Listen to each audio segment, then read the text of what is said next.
कल निफ्टी की एक्सपायरी है, तो देख लेते हैं मार्केट कहाँ पे सपोर्ट ले सकती है, कहाँ पे रेजिस्टेंस ले सकती है। जैसे कि आपने देखा होगा आज इंडिया विक 17% बढ़ा था। अगर कल मार्केट फर्स्ट हाफ में साइडवेज रहती है तो यहाँ पे जो ऑप्शंस में प्रीमियम है वो कल मेल्ट होने लगेंगे। तो आपको ये चीज का ध्यान रखना है, ज्यादा देर तक आपको होल्ड नहीं करना है, ठीक है। अगर एक बार ये मेल्ट हो जाएंगे तो इस जो सेकंड हाफ है, तो अगर उसमें मोमेंटम आता है तो आप वहां पे ज्यादा पॉइंट्स के लिए आप टारगेट रख सकते हो। एक बार सपोर्ट रेजिस्टेंस देख लेते हैं। अगर कल मार्केट गैप डाउन खुलती है इस लेवल पे या किसी भी लेवल पे गैप डाउन खुलती है, तो सबसे पहला रेजिस्टेंस ही 24,000 का बैठेगा उसको, और उसके बाद जो रेजिस्टेंस बैठेगा 24,125 का। अगर वो 24,125 के ऊपर खुलती है और मार्केट पॉजिटिव रहती है तो यहाँ से ऊपर वो इसका जो रेजिस्टेंस बैठेगा वो 24,300 का बैठेगा। हालांकि 24,300 काफी टाइम से नहीं टूटा था मार्केट में, तो ये एक मेजर रेजिस्टेंस बन सकता है। प्लस अगर कल मार्केट गैप डाउन खुलती है और ट्रेंड पॉजिटिव रहता है, मार्केट में सबसे पहला सपोर्ट 23,700 का पड़ेगा और इसके बाद 23,830 का, ठीक है। ये सपोर्ट के लेवल पड़ेंगे अगर मार्केट गैप डाउन खुलती है। अगर मार्केट 24,000 पे खुलती है, नीचे जाती है, तो आप 170 पॉइंट मतलब यहाँ पे आने के बाद एक बार आप रिवर्सल पे ट्रेड बना सकते, अगर कोई और एक्स्ट्रा नेगेटिव न्यूज नहीं आती है तो, ठीक है। मतलब ये वॉलिटिलिटी बेसिस पे, मार्केट पार्टिसिपेंट के बेसिस पे है। और अगर मार्केट और नेगेटिव हो जाती है, एक्स्ट्रा नेगेटिव हो जाती है और इस 23,700 के लेवल के नीचे ही खुलती है, तो जो नेक्स्ट सपोर्ट रेंज आएगी वो आएगी 23,600 से लेके 23,300 वाली, ठीक है। वैसे तो एक्सपेक्टेड है ये बॉटम बनी गया आज, ठीक है, शॉर्ट टर्म बॉटम बन गया। इसके बाद पर की भी आपको सपोर्ट रेजिस्टेंस रेंज पता है, जो कि क्या है 24,300 से लेके 24,600 की, जो कि एक मेजर सपोर्ट और मेजर रेजिस्टेंस। अब ये एक रेजिस्टेंस का काम करेगा। अगर कल मार्केट गैप अप खुलती है तो फर्स्ट रेजिस्टेंस ये पड़ेगा मार्केट में, ठीक है। आपको ये चीज और ध्यान रखनी है। इंडिया विक्स कूल डाउन होगा तो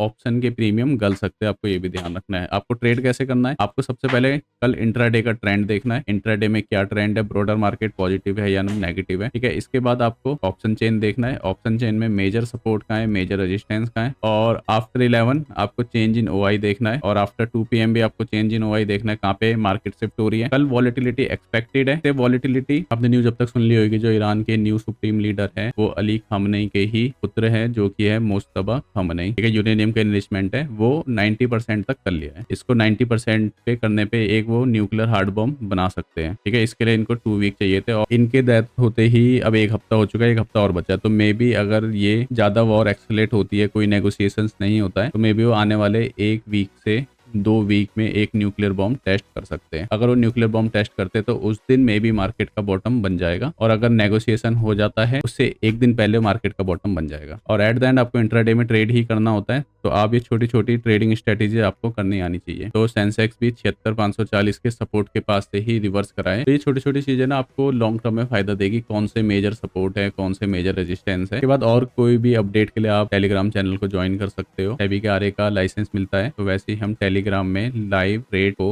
देना स्टार्ट कर देंगे। वीडियो में आज के लिए इतना ही। Thank you.